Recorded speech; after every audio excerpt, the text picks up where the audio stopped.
Pathetic girl, you were never the smart one. My dad reminded me. Then my name was all over the news, stating I had become the youngest female CEO in the country. At the family reunion, when they saw me arrive in my Rolls-Royce, I used to think that if I worked hard enough, they'd see me. Not just as the youngest in the room, not just as the only daughter, but as someone worthy of carrying on the family name. My name is Eva Lancaster, and if you've ever heard of Lancaster & Sons, the luxury home design company that once dominated the East Coast, you already know my last name. What you probably don't know is that the Sons in that title weren't just branding. It was a mission statement, a silent decree that said, "This empire is for the men." I spent most of my childhood on construction sites and in model homes, trailing behind my father and two older brothers like a shadow. While they got to hold blueprints and make decisions, I was handed clipboards and coffee. My suggestions were met with nods and patronizing smiles. I was ambitious, a word they use the same way you describe a puppy trying to climb stairs, but I never complained. I took every internship, every grunt job, every late-night shift they threw my way. I read every contract, studied the market, and knew the company's financials better than the CFO did. At 23, I was the only one in the family who had an MBA. At 24, I was running entire regional projects, but titles meant nothing if no one believed you deserved them. The first time I brought up succession planning at a board meeting, a simple suggestion to begin preparing for the next generation of leadership. My father didn't even let me finish my sentence. "You're not one of us, Eva," he said, loud enough for the room to freeze. The silence was thick. I blinked. "Excuse me."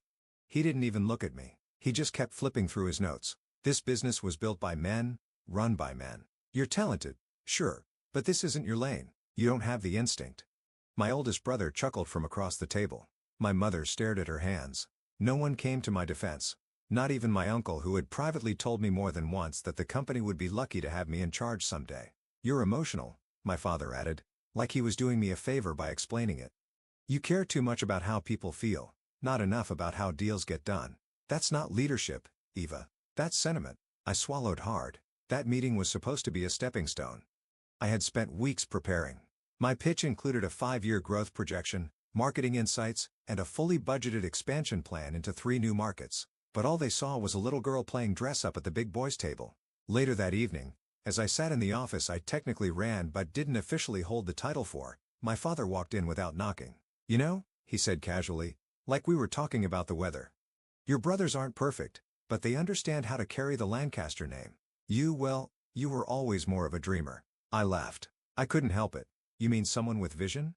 He narrowed his eyes. "I mean, someone who thinks having ideas is the same as having power. Pathetic girl, you were never the smart one. You just worked harder to compensate." That line, I've never forgotten it. Pathetic girl, you were never the smart one. He left without another word, and I sat there staring at my reflection in the black screen of my laptop. The office was dim, cold, but for the first time, I didn't feel like crying. I felt awake. If they wouldn't make room for me at the table, then fine. I'd build a better one. I wouldn't argue. I wouldn't fight for scraps. I would walk away. And I would build something so undeniable, so powerful that one day they'd choke on their words. They didn't know it then, but that was the last time they'd ever speak to me like I was beneath them. They had written me off, but what they didn't realize was that I'd already started writing a story of my own. You'd think after everything my father said, I'd just leave quietly. Maybe I should have. But I was still holding on to hope that if I proved myself one more time with something undeniable, they'd finally listen. So I did what any pathetic girl who was never the smart one would do. I worked harder. I spent weeks refining a business proposal that could have taken Lancaster & Sons into a new era. I analyzed market trends, emerging demographics, and digital behavior shifts. I had found a niche, eco-luxury homes with smart tech integration. No one on the East Coast was doing it right yet. It was the future, and I knew exactly how we could own it. I built an entire campaign around it: logo mock-ups, projections, brand story. I even pulled in contacts from my MBA network for consultation. I booked a small presentation room in our headquarters and sent out invitations to the executive team. I still remember the way my hands shook as I clicked through my slides. I still remember the way no one made eye contact. And I especially remember the way my father smiled at the end of it. Not a smile of pride or even amusement, but that tight-lipped smirk he reserved for people who didn't know their place. When I finished, there was a long silence. I looked to my brothers, both leaning back in their chairs like they were waiting for dessert. My uncle yawned, clearly checked out. My father was the only one who spoke. "Are you done?" he asked. I nodded, unsure. He exhaled sharply, then turned to my oldest brother, Clark. You want to explain to your sister why that would bankrupt us in a year? Clark chuckled. Eva, no offense, but this isn't grad school. You don't just throw buzzwords into a slideshow and call it a plan. Smart homes? Green building? Who do you think we're selling to? Elon Musk? The room erupted in quiet laughter. But it's not a joke, I said, heart pounding. The numbers lie, my father cut in. Instinct doesn't. And my instinct tells me this whole pitch is a vanity project. You want to play CEO? Fine. But not here. This is a real company, not your little sandbox. Dad, no. Listen, he said, standing now. You want to build something? Do it somewhere else. Hell, start your own firm. See how far that gets you. But don't come in here acting like you're one of us, because you're not. You never were. That word again, not one of us. I looked around the room waiting for someone to step in. Anyone. But all I saw were smirks, stifled grins, and a few awkward glances. My mother wasn't even there. She rarely came to meetings anymore. I gathered my materials in silence. As I reached the door, my younger brother, Ryan, leaned forward with a smug grin. Hey. If it doesn't work out, I hear there's an interior design company hiring. You could help them pick curtains. Another round of laughter. And just like that, I knew. This wasn't my family anymore. Not in the way that mattered. I wasn't their daughter, their sister, or their colleague. I was an outsider wearing their last name like a label I hadn't earned. I didn't cry, not until I got home. And then I let it all out. The humiliation, the rage, the heartbreak, it came in waves. Years of being talked over, dismissed, and underestimated. Years of being told to be grateful for the scraps they tossed my way. I wanted to scream, to burn it all down. But I didn't. Instead, I packed a suitcase. I left the next morning without telling anyone. I walked out of that legacy, that suffocating expectation of being just enough but never too much. I walked away from the boardroom I was never truly invited into and into the unknown. I moved to a city where no one knew my last name, where I wasn't Ava Lancaster, the black sheep of a family empire, but just Ava, a woman with a plan, a vision, and nothing left to lose. And in that tiny apartment above a bakery that smelled like cinnamon and fresh bread every morning, I sat down with my laptop and opened a blank page. No logo, no boardroom, no smirks, just me. And the beginning of something they'd never see coming. There's something liberating about being underestimated. It gives you the gift of invisibility, and when you're invisible, no one sees you coming. In that tiny apartment with chipped paint on the windowsills and a water heater that coughed every time I showered, I built the foundation of something no one in my family would believe I was capable of. I didn't have their money, but I had something else, clarity. No more trying to prove myself to people who had already decided who I was. No more waiting for permission. I named the company Elara Designs, a nod to a star barely visible to the naked eye, orbiting silently in the background. Quiet, unnoticed, but powerful. The early days were brutal. I burned through my savings fast. I ate a lot of instant noodles and worked until dawn most nights. I pitched my services to small contractors, boutique developers, even homeowners building custom spaces. Most of them said no, but a few said yes, and I treated those projects like they were million-dollar accounts. I started small, custom eco-smart renovations for high-end clients who wanted sustainable luxury. It was a niche, and I knew the demand was there. I handled every detail myself, drafting, sourcing, managing subcontractors. I wore every hat because failure wasn't an option. I didn't just want to succeed. I wanted to outperform them, and I wanted to do it on my own terms. Within a year, I had 5 full-time employees, a small studio space, and a growing client list. The business was still under the radar, not big enough to make headlines, but buzzing in the right circles. We kept things quiet on purpose. My family had no idea I was even still in the industry. What they didn't realize, couldn't realize, was that Elara wasn't just a new firm. It was competition. I kept a close eye on Lancaster and Sons. It wasn't hard. They were still making the news, still bragging about outdated models and ignoring shifts in buyer demand. They were coasting on their name like they always had, and they were blind to how fast the world around them was changing. So I got strategic. I hired a marketing expert who used to work at a major competitor. We crafted a brand image that directly appealed to the clients my father had always brushed off. Young professionals, women-led households, tech-forward families who wanted design that felt personal and smart. Our style was clean, efficient, and sustainable. Everything Lancaster and Sons was not, but I didn't stop there. We started bidding quietly on mid-level commercial projects, some of the same contracts my father's company used to win without trying. Except now, they were losing to a no-name firm with fresh ideas and faster execution. They didn't know who we were, and I liked it that way. Behind the scenes, I started poaching some of their people, the good ones, the overlooked ones. Project managers, designers, assistants who had stories just like mine, people who were tired of being invisible, people who wanted a seat at a table that actually had room for them. And one by one, they joined me. Our little star was growing brighter, and they still hadn't looked up. There was a moment, about 18 months in, when I sat in a meeting with a high-profile client. They were considering Lancaster and Sons or us.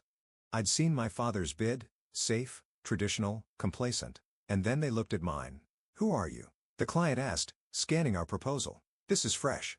It's smart. It's what I didn't know I wanted until I saw it." I smiled. Just someone with a lot to prove. We got the deal. By the end of that quarter, we had outbid Lancaster and Sons on 3 major contracts, each one pulling them further out of their comfort zone.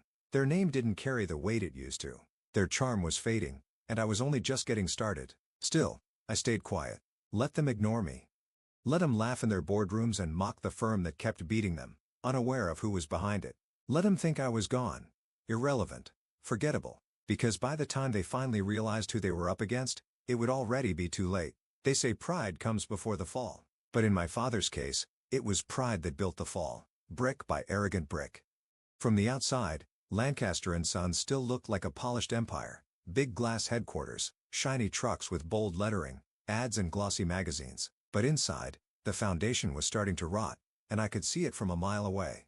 It started with a canceled contract, a resort development in Maine that they had been banking on. The client pulled out last minute, citing creative differences. But I knew the real reason. We'd offered a better vision, cleaner execution, and lower overhead. Then came the layoffs. At first, just a few junior designers, then the longtime receptionist, then a project lead I'd worked with years ago. A man so loyal, he practically bled Lancaster blue. When he reached out to me looking for a role, I didn't gloat. I just sent him the contract. Welcome to Elara. The real blow came 6 months later. Lancaster and Sons lost a government contract to retrofit eco-friendly buildings, a massive multi-year deal, one they'd been sure was theirs, one they hadn't even really fought for because they believed the Lancaster name still carried weight. But times had changed. Buyers wanted innovation, sustainability, flexibility, and Elara offered all 3.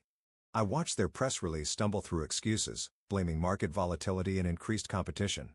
They didn't name us, of course. They didn't know it was me, but they were beginning to feel us breathing down their necks. I could see it in the desperation.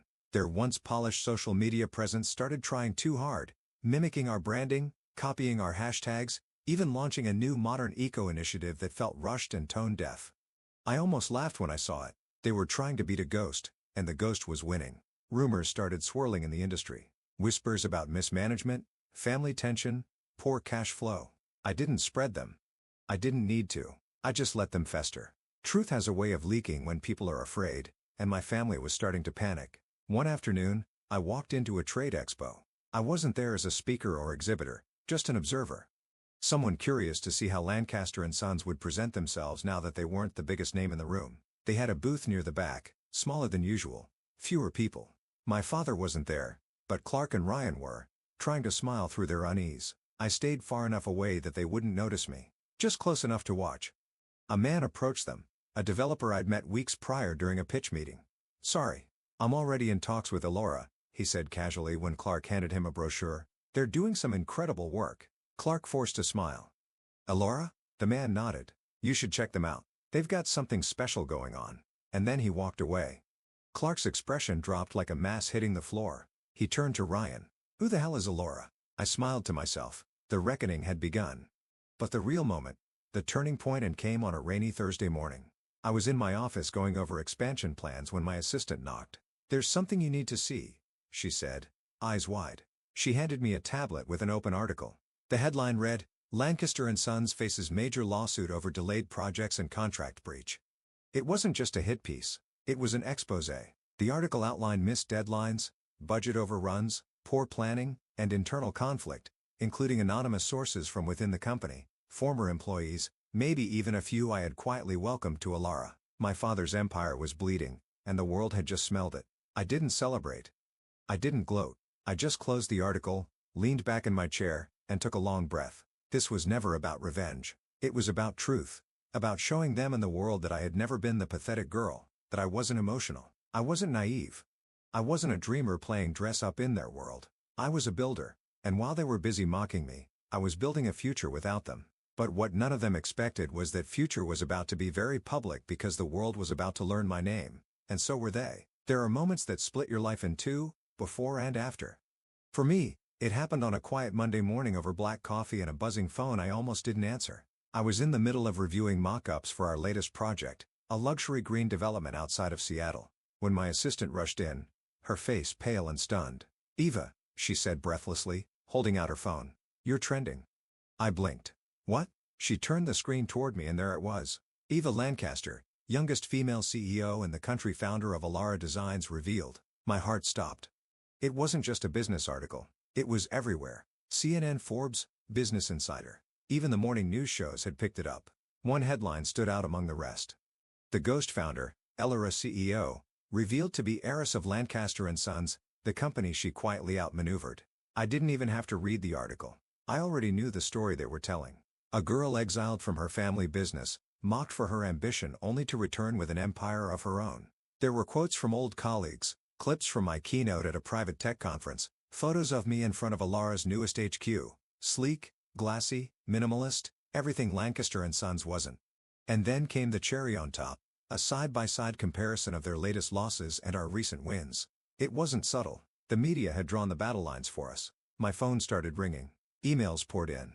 Journalists, investors, congratulations from people I hadn't spoken to in years, but the message that hit me hardest wasn't from any of them. It was from my mother. One sentence. "Your father saw the news. He hasn't spoken in an hour."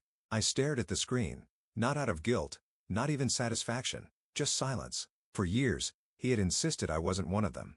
For years, I had believed that proving him wrong would fix something inside me. But in that moment, watching the world celebrate what he'd tried so hard to suppress, I realized something important. I didn't need his validation anymore. That same afternoon, my publicist confirmed the details. A televised interview had been requested. National coverage, prime time. "Do you want to do it?" she asked. I hesitated. I hadn't built Elara for the spotlight. I'd built it for freedom. But maybe it was time to take the mic. I nodded. "Let's do it." The interview aired 3 days later. I wore a deep navy suit. Elegant, understated, no flashy logos, no revenge speeches, just presents. The host opened with the story of my mysterious rise, how Elara had become a quiet industry giant, redefining eco-luxury real estate in under 4 years. And then she asked the question everyone was waiting for. "Is it true that you're the daughter of Charles Lancaster?" I smiled gently. "Yes. Why hide it?" "I didn't hide it," I said. "I just stopped apologizing for not being welcome." She blinked. "And now you've built a company that outperformed theirs." "It's not about outperforming," I replied, though we both knew it was. "It's about building something that reflects who I am and giving others a place to do the same." The interview ended with a standing ovation from the live audience. That night, Elara's website crashed from the traffic. We received over 300 partnership inquiries. Our stock jumped 12% in 24 hours, and investors began whispering about a global expansion. But while the world celebrated my name, I knew there was one place where silence reigned: the Lancaster family group chat. Still active, but eerily quiet. No snide comments, no dismissive emojis, just silence, until one message finally appeared from my brother, Clark. "You used us." I didn't reply. Not then. What could I say? They had used my silence to pretend I didn't exist, and now the world knew better. The announcement had changed everything. Not because it gave me power, but because it forced them to see what they had spent a lifetime ignoring. Me, Eva Lancaster, the one they said would never lead, never succeed, never be more than a dreamer. And now I was the youngest female CEO in the country, but I still had one final step left, one final chapter, and it would begin at the family reunion. The invitation arrived like nothing had changed. A crisp ivory envelope with embossed lettering, "Lancaster Family Annual Reunion, Saturday at 4 p.m., hosted at the estate." No personal note, no apology, just tradition. I stared at it for a while, letting the irony settle. 4 years ago, they laughed me out of boardrooms, told me I didn't belong, called me pathetic. Now they were inviting me back into the house I grew up in. The house that in every way had made it clear I was a guest, not a legacy. I hadn't set foot there since the day I left. But this year, I accepted. Not for them, for me. That Saturday, I pulled up to the estate gates in a sleek black Rolls-Royce, the Ghost model. The name alone made me smile. Fitting, really, for the girl they had once erased. The guard recognized me immediately, eyes wide as he lifted the barrier. The long driveway was lined with luxury cars, BMWs, Audis, a classic Bentley or two, but mine was the only Rolls. I stepped out slowly in a tailored ivory suit. No logos, no dramatic flair, just quiet elegance, and the kind of presence that makes a room pause without needing to raise its voice. As I approached the entrance, the murmurs began. Heads turned. Conversations hushed. They all saw me. Finally saw me, but no one seemed to know what to say. I walked into the foyer like I belonged there because I did, whether they liked it or not. My mother was the first to greet me. Her eyes softened, and for a second, I saw something that almost looked like regret. "You look incredible," she whispered. "Thank you," I said, then leaned in. "Let's not pretend anything." She gave a small, sad smile. Fair enough. Inside, the party buzzed on. Cousins, uncles, old family friends. My brother stood near the fireplace frozen mid-conversation when they spotted me. Clark's jaw tensed.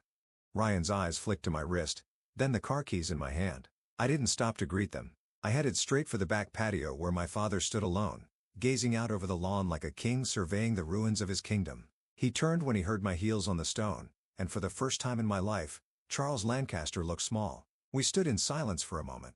"You came," he finally said, his voice quieter than I remembered. "I did." He studied me. "You've made quite a name for yourself." I said nothing. He looked away, his voice strained. "Ava, I may have been wrong." That almost made me laugh. May have been? But I didn't come for apologies. I came for closure. He turned back toward me. "The company's struggling. Your brothers," he stopped himself. "We could use your help." I met his eyes, calm, steady, not angry anymore, just clear. "You said I was never the smart one," I replied softly. "Just a pathetic girl with ideas and no power." He didn't deny it. "Now," I said, gesturing vaguely toward the house, the party, the dying empire. "You want my help?" His lips parted, but I cut him off. "I'm not here to rescue you, Dad. I built something without you. While you were mocking me, I was creating. While you were dismissing me, I was becoming everything you said I couldn't be." He looked at me like he didn't recognize the person standing in front of him. "Good." I turned to leave. But before I did, I glanced over my shoulder. "You were right about one thing," I said. "I'm not like you, and thank God for that." As I walked back through the house, people parted like water around me. Whispers, stolen glances, a few forced smiles, but I didn't need their admiration. I wasn't there to prove anything anymore. I had already won. Outside, the Rolls-Royce gleamed under the late afternoon sun. I slid into the driver's seat, started the engine, and looked back once, not at the house, but at the little girl I used to be, the one who tried so hard to be seen. And I smiled because she wasn't trying anymore. She was leading. And from that day on, the world would never forget her name. Ava Lancaster. Not the black sheep. Not the afterthought. Not the pathetic girl. Just the woman who rewrote the rules and made sure no one like her would ever be forgotten again.